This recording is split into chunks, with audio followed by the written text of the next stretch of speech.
السلام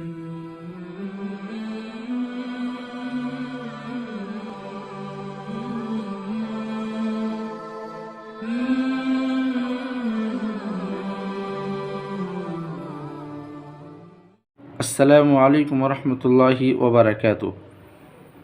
ناظرین، امید کرتا ہوں کہ آپ سب بخیر و عافیت ہوں گے۔ آج کے اس سبق میں ہم تختی نمبر 16 پڑھیں گے۔ تختی نمبر 16 میں لفظ اللہ کا قاعدہ ہے۔ لفظ اللہ کی ادائیگی میں ہم زیادہ تر غلطیاں کرتے ہیں، اس لیے اس کو پڑھنا اور اس کو سمجھنا اور اس کی مشق بہت ضروری ہے۔ اس کے لیے جو قاعدہ بیان کیا جا رہا ہے کہ لفظ اللہ کی ادائیگی کس طریقے سے کی جائے گی اور لفظ اللہ کو کس طریقے سے پڑھیں گے، وہ یہاں قاعدہ بیان کیا جا رہا ہے، دیکھ لیجئے۔ اس کو یاد بھی کر لیں اور مشق بھی کر لیں۔ لفظ اللہ سے پہلے زبر یا پیش ہو تو لفظ اللہ کے لام کو پر پڑھیں گے، اگر زیر ہو تو لفظ اللہ کے لام کو باریک پڑھیں گے، باقی ہر لام باریک ہوگا۔ مشق کے ذریعے سے پتہ چلے گا کہ کہاں اللہ کلام باریک ہوگا اور کہاں اللہ کلام پر ہوگا۔ قاعدہ تو ہم پڑھ لیں کہ لفظ اللہ سے پہلے اگر زبر یا پیش ہو تو لفظ اللہ کلام پر ہوگا اور اگر زیر ہو تو باریک ہوگا۔ یہاں دیکھیں، ان تینوں لائنوں کے اندر اسی کی مشق ہے۔ یہ اس لائن میں زبر کی ہے، اس لائن میں پیش کی ہے اور اس لائن میں زیر کی ہے، جیسے کہ سائڈ میں لکھا ہوا ہے۔ تو آئیے سبق شروع کرتے ہیں۔ بسم اللہ الرحمن الرحیم۔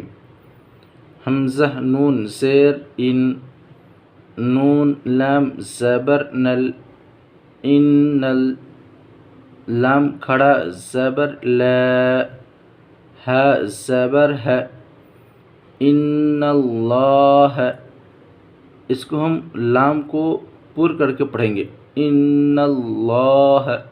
اگر ہم اس طریقے سے پڑھتے ہیں ان اللہ تو یہ درست اور صحیح نہیں ہے، بلکہ لام کو باریک پر کر کے پڑھیں گے، جیسے ان اللہ، قاف الف زبر قا، لام لام زبر لل، قالل، لام کھڑا زبر لا، ہا پیش ہو، قال اللہ۔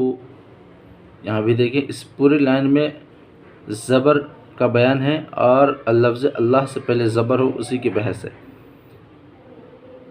سین زبر س، میم زیر می، سمی، عین لام زبر ال، لام کھڑا زبر لا، ہا پیش ہو، سمع اللہ،